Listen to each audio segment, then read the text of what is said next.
ومن الأعراب من يتخذ ما ينفق مغرما ويتربص بكم الدوائر عليهم دائرة السوء والله سميع عليم.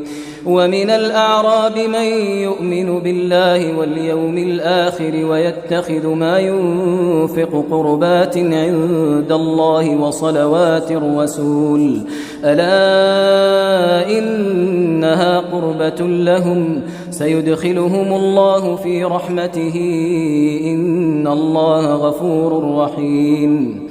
والسابقون الأولون من المهاجرين والأنصار والذين اتبعوهم بإحسان